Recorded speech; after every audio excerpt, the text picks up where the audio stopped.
아침 햇살이 창문을 통해 들어오던 그날, 저는 30년 동안 붙잡고 있던 회사 명패를 서랍 깊숙이 넣었습니다. 58세, 평생을 다녔던 중견 제약회사에서 부장으로 퇴직하던 날이었죠. 그 순간만큼은 두렵다기보다 설레는 마음이 더 컸습니다. 지금 생각해보면 그건 아마도 오랫동안 꿈꿔왔던 자유를 드디어 맞이한다는 기대감 때문이었던 것 같아요. 퇴직 전날 팀원들이 마련해준 송별회에서 제가 했던 말이 생각납니다. 이제 나는 평생 미루어 두었던 꿈을 이루러 떠날 거야. 한국 곳곳을 캠핑카로 누비면서 진짜 인생을 살 거라고. 그 말을 할 때만 해도 정말로 그렇게 될 거라고 굳게 믿었습니다. 퇴직금 2억 원 중 절반을 캠핑카 구입에 쓰기로 마음먹었으니까요. 캠핑카 여행은 대학생 때부터 품어왔던 로망이었습니다. 회사 생활하면서 주말마다 유튜브에서 캠핑카 여행 영상을 보며 대리만족하던 시간이 얼마나 많았는지 모릅니다. 아내 영숙이는 처음에는 망설였지만 결국 제 열정에 동참하기로 했습니다. 아내의 표현을 빌리자면 당신이 이렇게 눈을 반짝이며 무언가를 원한 적이 언제 있었나요? 였죠. 30년 동안 가족을 위해 자신의 꿈을 접어두었던 제 모습을 알기에 이번만큼은 전적으로 지지해 주기로 한 모양이었습니다. 퇴직 일주일 후 저희 부부는 경기도 용인에 있는 캠핑카 전시장에 갔습니다. 딜러의 안내를 받으며 여러 모델을 구경했죠. 제 눈은 포레스트 리버라는 외제 모델에 꽂혔습니다. 8m가 넘는 길이의 내부는 마치 작은 아파트 같았어요. 침실, 주방, 화장실이 모두 갖춰져 있었고 내부 인테리어는 나무 소재로 따뜻한 느낌이었습니다. 창문 너머로 들어오는 햇살이 마루에 반사되어 흐르는 모습을 보는 순간 이 캠핑카와 함께라면 진정한 자유를 누릴 수 있을 것만 같았습니다. 여보, 이거예요. 우리가 찾던 바로 그거. 아내는 제 눈빛을 보고는 미소를 지었습니다. 가격은 9,500만 원. 퇴직금으로 준비한 1억을 모두 쓰지 않아도 되는 금액이었습니다. 그 자리에서 계약금 1,000만 원을 지불했고 일주일 후 캠핑카를 인도받기로 했습니다. 그 일주일이 얼마나 설레는 시간이었는지 모릅니다. 매일 밤 유튜브에서 캠핑카 여행 영상을 더 찾아보고 가장 먼저 방문할 곳들의 목록을 작성했습니다. 동해안 해안도로, 제주도 일주, 지리산 둘레길 근처 캠핑장. 마치 어린 아이처럼 들떠 있었죠. 드디어 캠핑카를 인도받는 날. 전시장에 도착했을 때 저희 캠핑카는 햇빛을 받아 반짝이고 있었습니다. 딜러가 차량 상태를 체크하고 작동법을 하나하나 설명해 주었습니다. 저는 반에 취한 듯 그의 말을 들으며 고개를 끄덕였습니다. 정작 중요한 부분은 귀에 들어오지 않았던 것 같아요. 그저 빨리 이 캠핑카를 몰고 떠나고 싶다는 생각뿐이었으니까요. 강 부장님, 이제 캠핑카 관리에 대해 말씀드릴게요. 겨울철 동파 방지를 위한 물 빼기, 발전기 점검, 가스 안전 확인, 그리고 정기적인 내부 청소와 외부 코팅 관리가 필요합니다. 딜러의 말에 저는 대충 고개만 끄덕였습니다. 그러나 이 캠핑카가 단순한 차가 아니라 집이기도 하다는 사실은 그때까지 진지하게 생각해보지 않았었죠. 그리고 연료비는 일반 승용차보다 3배 정도 더 들어간다고 생각하시면 됩니다. 디젤 연료를 사용하긴 하지만 무게가 있다 보니 연비가 좋지는 않아요. 연료비가 더 든다는 건 당연히 예상했던 부분이라 크게 신경 쓰지 않았습니다. 캠핑카의 열쇠를 받아들고 드디어 운전석에 앉았을 때의 그 기분이란 말로 표현하기 어려울 정도였습니다. 차에서 나는 새가죽 냄새, 반짝이는 계기판, 넓은 전면 유리를 통해 보이는 시야까지. 모든 게 완벽했습니다. 여보, 우리 지금부터 어디로 갈까요? 아내의 물음에 저는 웃으며 대답했습니다. 우선 집에 가서 짐을 싸고 내일 아침 일찍 동해로 출발하는 건 어때요? 그렇게 저희는 캠핑카를 몰고 집으로 향했습니다. 운전하는 내내 가슴이 두근거렸습니다. 다른 차량들이 저희 캠핑카를 신기하게 바라보는 시선도 느껴졌고요. 마치 영화 속 주인공이 된 기분이었습니다. 집에 도착해서는 아파트 주차장에 캠핑카를 세우는 것부터가 문제였습니다. 너무 커서 일반 주차 공간에는 들어가지 않았거든요. 결국 관리사무소에 양해를 구하고 구석 공간에 겨우 주차할 수 있었습니다. 내일부터는 우리만의 여행이 시작되는 거예요, 여보. 그날 밤 저는 설레는 마음에 잠도 제대로 이루지 못했습니다. 다음 날 아침 동해로 향하는 첫 여행을 떠났습니다. 인제를 지나 동해 고속도로를 타고 가는 길은 정말 그림 같았어요. 창문 너머로 보이는 푸른 산과 맑은 하늘. 라디오에서 흘러나오는 옛 가요를 영숙이와 함께 따라 부르면서 달렸습니다. 그러나 첫 번째 현실적인 문제는 생각보다 빨리 찾아왔습니다. 인제휴게소에 들렀을 때였죠. 주유소에서 기름을 가득 채웠는데 금액을 보고 놀랐습니다. 25만 원이요? 평소 제 승용차였다면 8만 원 정도면 가득 채울 수 있었을 텐데 캠핑카는 연료탱크 용량이 크고 연비도 좋지 않다 보니 이런 결과가 나온 겁니다. 그래도 저는 긍정적으로 생각했습니다. 평생 꿈꿔온 자유에는 값이 있는 법이지. 동해에 도착해서 저희는 미리 알아본 오토 캠핑장에 자리를 잡았습니다. 바다가 보이는 절벽 위 캠핑장이었는데 경치가 정말 환상적이었어요. 캠핑카를 주차하고 사이드 어닝 차량을 펼치는 과정이 처음이라 조금 헤맸지만 결국 성공했습니다. 테이블과 의자를 펼치고 아내가 준비해온 간단한 저녁 식사를 했습니다. 바다를 바라보며 마시는 와인 한 잔의 여유. 그 순간만큼은 제가 꿈꿔왔던 바로 그 모습이었습니다. 별이 가득한 하늘 아래 아내와 함께 잔잔한 파도 소리를 들으며 이야기를 나누었습니다. 30년 직장 생활에서 느끼지 못했던 깊은 평온함이 찾아왔습니다. 강 부장님, 아니 이제는 그냥 여보네요. 이렇게 바다를 보면서 사는 게 얼마나 좋아요. 회사 다닐 때는 이런 여유를 상상이나 할 수 있었겠어요? 아내의 말에 저는 고개를 끄덕였습니다. 맞습니다. 이런 여유와 자유는 분명 회사 생활에서는 경험할 수 없는 것이었습니다. 밤에는 캠핑카 침실에서 잠을 청했습니다. 조금 좁긴 했지만 아내와 함께라면 충분했습니다. 캠핑카 천장의 작은 창문으로 별을 보며 잠이 들었습니다. 다음 날 아침 창문을 통해 들어오는 햇살에 자연스럽게 잠에서 깼습니다. 아내는 이미 일어나 캠핑카 주방에서 커피를 내리고 있었습니다. 좋은 아침이에요, 여보. 커피 한 잔 어때요? 아내가 건넨 커피 한 잔을 들고 캠핑카 밖으로 나가 바다를 바라보았습니다. 그 순간의 행복감은 말로 표현하기 어려울 정도였습니다. 이렇게 사는 게 진정한 삶이구나라는 생각이 들었죠. 그런데 이런 행복감도 잠시, 두 번째 현실은 그날 저녁에 찾아왔습니다. 캠핑카 화장실을 사용하고 나서 오수 탱크를 비워야 하는데 처음 해보는 일이라 쉽지 않았습니다. 동영상을 찾아보며 어렵게 해결했지만 생각보다 번거로운 작업이었습니다.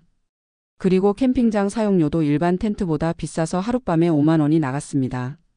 그래도 저는 이 모든 것이 새로운 경험의 일부라고 생각했습니다. 모든 로망에는 현실적인 측면이 있게 마련이니까요. 다음 목적지는 강원도 양양이었습니다. 해변을 따라 북쪽으로 올라가면서 중간중간 마음에 드는 곳에서 머물기로 했습니다. 하지만 이동 중에 갑자기 캠핑카 배터리 경고등이 켜졌습니다. 당황한 저는 가까운 정비소를 찾았습니다. 이 모델은 하우스 배터리와 엔진 배터리가 별도로 있어서요. 하우스 배터리가 방전된 것 같네요. 충전하는데 몇 시간 걸릴 겁니다. 정비사의 말에 저는 놀랐습니다. 캠핑카에는 배터리가 2개나 있다니. 그리고 충전하는데 비용이 만만치 않다는 사실도 이때 알게 됐습니다. 정비소에서 몇 시간을 기다린 후에야 다시 출발할 수 있었습니다.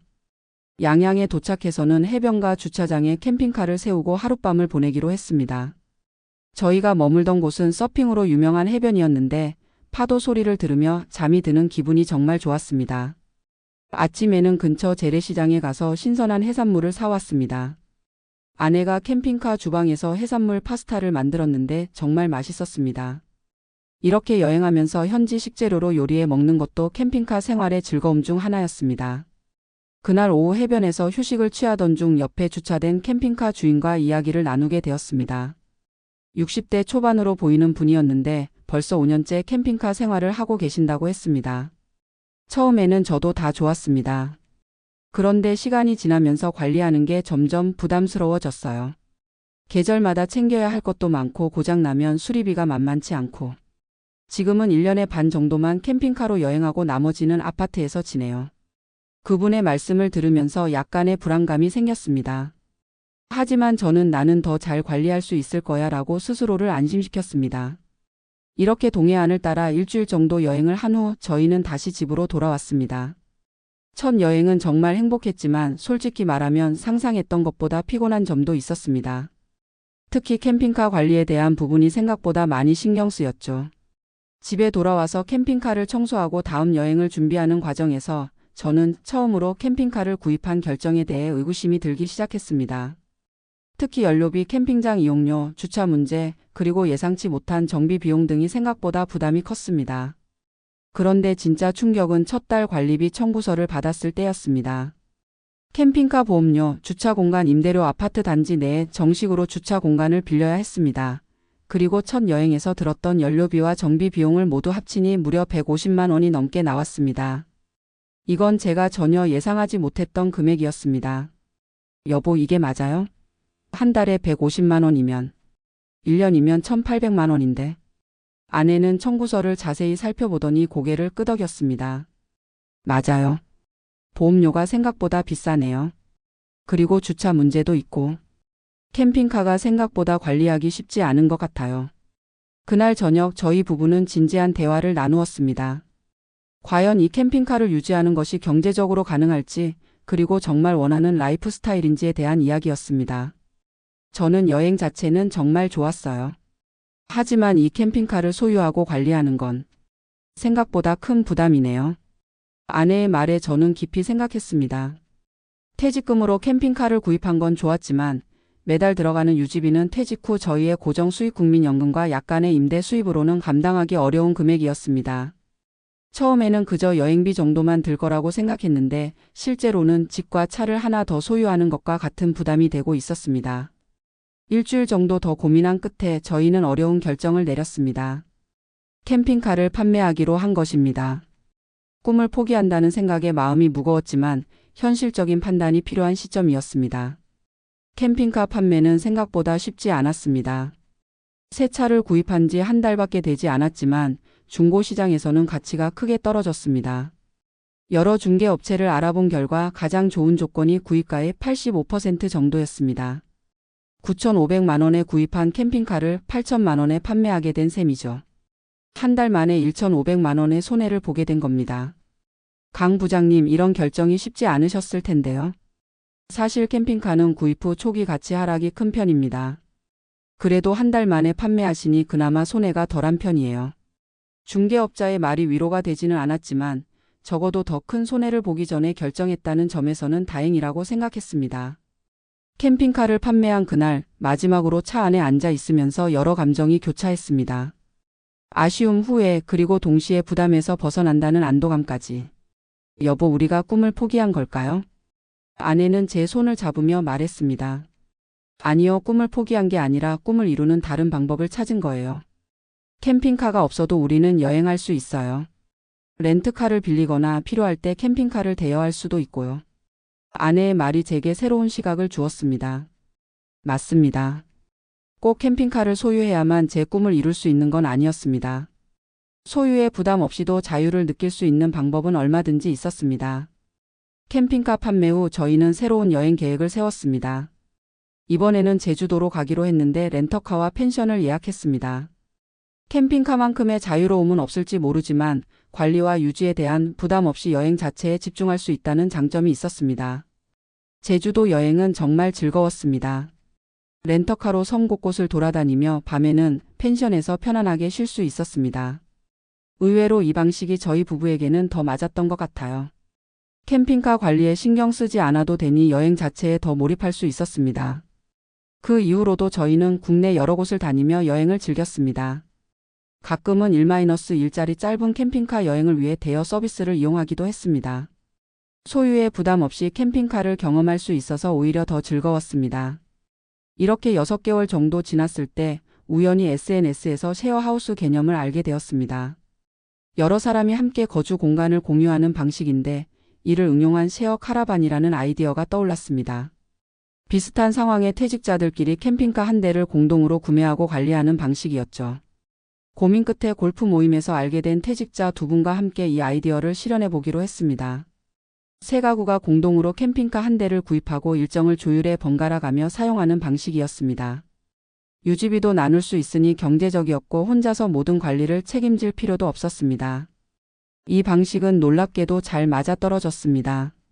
한 가구당 월 평균 50만 원 정도의 비용으로 캠핑카를 즐길 수 있었고 사용하지 않을 때는 다른 가구가 관리하니 부담도 덜했습니다. 물론 일정을 조율하는 과정에서 간혹 의견 충돌이 있었지만 서로 양보하고 타협하며 잘 해결해 나갔습니다. 지금 생각해보면 퇴직 후 캠핑카를 바로 구입했다가 한 달 만에 판매한 경험은 분명 실패처럼 보일 수 있습니다. 1,500만 원이라는 적지 않은 손해를 봤으니까요. 하지만 저는 이 경험을 통해 많은 것을 배웠습니다. 첫째, 모든 로망에는 현실적인 측면이 있다는 것. 유튜브나 SNS에서 보는 화려한 캠핑카 라이프 이면에는 많은 관리와 비용이 숨겨져 있다는 사실을 직접 경험했습니다. 둘째, 소유가 항상 최선의 선택은 아니라는 것. 무언가를 가지고 있다는 것만으로 행복해질 거라고 생각했지만 실제로는 그것을 어떻게 경험하느냐가 더 중요했습니다. 셋째, 실패에서도 배움과 성장이 있다는 것. 캠핑카 구입과 판매 과정에서 겪은 시행착오는 결국 저에게 더 지혜로운 선택을 할 수 있는 기회를 주었습니다. 그리고 마지막으로 아내의 지지와 이해가 얼마나 소중한지 다시 한번 깨달았습니다. 영숙이는 제가 캠핑카를 구입하자고 했을 때도 그리고 판매하자고 했을 때도 한결같이 저를 지지해 주었습니다. 그녀의 현명함과 유연함이 없었다면 저는 아마 더 큰 후회를 했을지도 모릅니다. 이제 저는 60세가 되었습니다. 퇴직한 지 2년이 지났고 여전히 여행을 즐기고 있습니다. 캠핑카를 두 가정과 공유하는 방식은 계속되고 있으며 이제는 그것이 당연한 일상이 되었습니다. 가끔은 제주도처럼 렌터카와 숙소를 이용한 여행을 하기도 하고 특별한 날에는 고급 리조트에서 휴식을 취하기도 합니다. 퇴직 후의 삶은 제가 상상했던 것과는 조금 달랐습니다. 처음에는 캠핑카 하나로 모든 것이 해결될 거라고 생각했지만 실제로는 더 복합적이고 다양한 방식으로 자유와 행복을 찾게 되었습니다. 때로는 캠핑카로, 때로는 렌터카와 펜션으로, 때로는 기차나 버스 여행으로. 한 가지 방식에 얽매이지 않고 상황과 목적에 맞게 유연하게 선택하는 것이 오히려 더 즐거웠습니다. 이제 와서 생각해보면 저는 캠핑카라는 물건을 원했던 것이 아니라 자유로운 여행이라는 경험을 원했던 것입니다. 그리고 그 경험은 반드시 캠핑카를 소유해야만 가능한 것이 아니었습니다. 요즘 저는 은퇴자 모임에서 제 경험담을 종종 나눕니다. 은퇴 후 로망을 현실로 만들기 위해 너무 서두르지 말고 다양한 방식을 먼저 경험해본 후 결정하라고 조언하곤 합니다. 소유의 부담 없이 경험을 먼저 해보는 것, 그리고 비슷한 꿈을 가진 사람들과 함께하는 것이 때로는 더 현명한 선택일 수 있다고요. 지난 가을 저희 부부는 공유 캠핑카로 설악산을 다녀왔습니다. 단풍이 절정인 시기였는데 굽이굽이 산길을 따라 드라이브하는 기분이 정말 좋았습니다. 캠핑장에 자리를 잡고 아내가 끓여준 된장찌개를 먹으면서 감사한 마음이 들었습니다. 여보, 지금 생각해보면 캠핑카를 처음에 팔아서 다행인 것 같아요. 그때 고집을 부렸다면 지금쯤 우리는 관리비 때문에 여행 자체를 즐기지 못했을지도 모르잖아요. 아내의 말에 저는 고개를 끄덕였습니다. 맞습니다. 때로는 포기하는 것이 더 나은 선택일 수 있습니다. 그리고 그것이 진정한 포기가 아니라 더 현명한 방식으로 꿈을 이루는 길일 수도 있습니다. 이제 저는 캠핑카를 관리하는 스트레스 없이 저만의 방식으로 자유를 누리고 있습니다. 여행을 다녀온 후에는 아내와 함께 우리 집 베란다에서 허브차를 마시며 지난 여행을 회상하는 시간을 갖습니다. 유자청을 한 스푼 타서 마시는 허브차는 저희 부부의 작은 의식이 되었습니다. 그 향긋한 허브향과 달콤한 유자의 맛이 어우러져 여행의 여운을 더해줍니다. 다음에는 어디로 갈까요, 여보? 아내의 질문에 저는 미소 지으며 대답합니다. 어디든 좋아요. 우리가 함께라면. 퇴직 후 캠핑카 구입과 판매라는 작은 에피소드를 통해 저는 진정한 자유와 행복이 무엇인지 깨달았습니다. 그것은 특정한 물건을 소유하는 데 있지 않고 자신이 원하는 경험을 다양한 방식으로 즐길 수 있는 유연함에 있다는 것을요. 그리고 무엇보다 중요한 것은 함께하는 사람과의 관계입니다. 아내 영숙이와 함께였기에 저는 실패에서도 배우고 성장할 수 있었습니다. 그녀의 지지와 이해가 있었기에 저는 새로운 방식으로 꿈을 이어갈 수 있었습니다. 이제 저는 매달 캠핑카 관리비로 150만 원씩 지출하는 대신 그 돈의 일부로 다양한 여행을 즐기고 있습니다. 남은 돈은 저축해 언젠가 가보고 싶었던 유럽 여행을 계획하고 있습니다. 아내와 함께 지중해의 작은 마을을 거닐며 현지 시장에서 장 봐서 요리해 먹는 상상을 하면 지금도 설렙니다. 지금도 가끔 유튜브에서 캠핑카 여행 영상을 봅니다. 예전처럼 로망으로 바라보는 건 아니지만 그 안에서 자신만의 행복을 찾아가는 이들의 모습을 보며 미소 짓게 됩니다. 모두가 각자의 방식으로 자유와 행복을 찾아가는 여정 속에 있다는 것을 알기 때문입니다.